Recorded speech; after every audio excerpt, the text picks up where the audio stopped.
Lords of the Fallen is a very challenging game. We wanted to make sure that when playing this game, the process of learning and mastering your skills and ultimately overcoming the challenge is the basis and fun of the entertainment.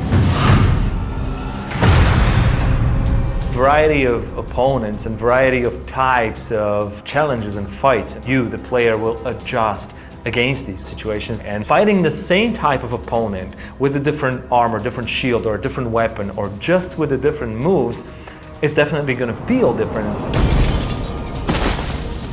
One of the most important things for us, bosses.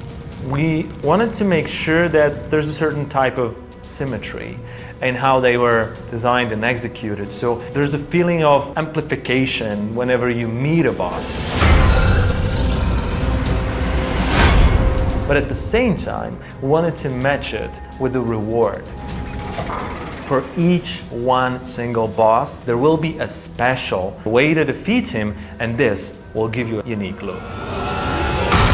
Probably the most work-heavy part was trying to seek out the things that are on both sides of this very, very fine line between challenging but fun and rewarding and frustrating. So wanted to make sure that we seek out certain elements of the gameplay that would be tedious. We have almost a dozen weapon types. The fast weapons, you can have perfect timing while fighting. With heavier weapons, you can charge them for extra damage. With staffs, for example, you can double hit the enemy while executing just one attack. With armors, we have three main types. You can mix and match them quite easily, so you're not stuck with one class for the whole game. And of course, you can also mix and match different parts from different armors. We also have a variety of shields with different movesets. You can parry, you can perform a shield bash.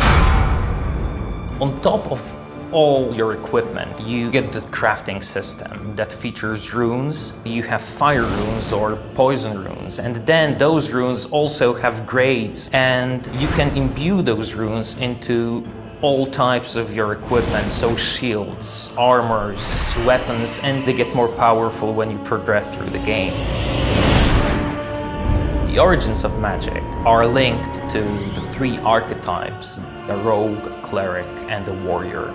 Every archetype is a different play style. For example, choosing a rogue, you're telling the game that you want to kill the opponents faster and in a more stealthy way, while choosing the cleric tells the game that you want to regenerate your health and get more protective. And when you're choosing a warrior, you're going for the raw power approach.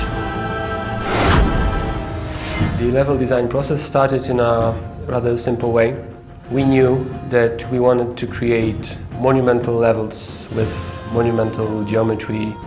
We wanted the players to have alternate paths through which they could traverse the levels, so that a player could take a straightforward approach and attack the enemy face to face, or maybe sneak behind the enemy and make a difficult fight a rather simpler one. We knew that we wanted to place secret areas throughout the game, so the player would be rewarded with useful items for exploring not so obvious areas.